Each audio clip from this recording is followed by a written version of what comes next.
Travailler en équipe. Notre découverte ce soir, c'est l'un des chefs-d'œuvre du patrimoine français et pourtant elle est méconnue et boudée par les touristes, la grande basilique de Saint-Denis, là où reposent les rois de France. C'est une immense cathédrale comme Notre-Dame de Paris. Mais son handicap, peut-être, le voici. Regardez la situation géographique. Cette cathédrale, elle est située dans le 93, au-delà donc du périphérique parisien. Anne Poncinet avec Dominique Bonnet. Qui sait qu'à 2 km à vol d'oiseau du Stade de France et des cités de Saint-Denis, la banlieue nord de Paris recèle un des plus beaux trésors de l'histoire de France. La basilique de Saint-Denis, le tombeau des rois, un mélange qui surprend parfois. Bon, je trouvais que c'était bizarre que ça soit à Saint-Denis. Pourquoi?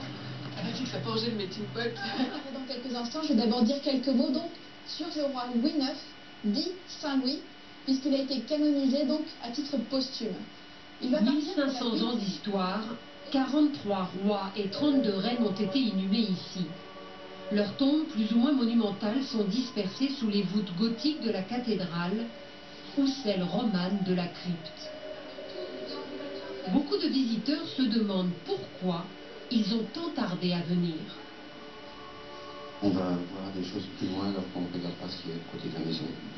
C'est souvent le cas. Puis je trouve qu'on n'en parle pas assez de la basilique de Saint-Denis. Résultat, Saint-Denis ne reçoit que 200 000 visiteurs par an, alors que dans le même temps, 13 millions de personnes arpentent les travées de Notre-Dame de Paris. Saint-Denis, c'est d'abord l'histoire de Denis, martyr chrétien décapité au IIIe siècle. Selon la légende, il aurait marché avec sa tête de Paris jusqu'à Saint-Denis, où se trouve sa tombe. La basilique s'est construite autour. 4 siècles plus tard, c'est Dagobert qui installe la tradition pour les rois d'être inhumés aux côtés du saint. Dès que Dagobert est enterré à Saint-Denis, les abbés et les rois n'auront de cesse que de vouloir être inhumés à Saint-Denis. Alors c'est l'idée d'être à côté du tombeau de Saint-Denis, c'est-à-dire être enterré ad sanctos, au plus près du tombeau du saint, pour aller au paradis. Au fil des siècles, les statues idéalisées des gisants font place à des portraits plus réalistes. De vrais masques mortuaires. Et puis à la Renaissance, les tombeaux montrent les corps des rois nus, saisis dans la mort.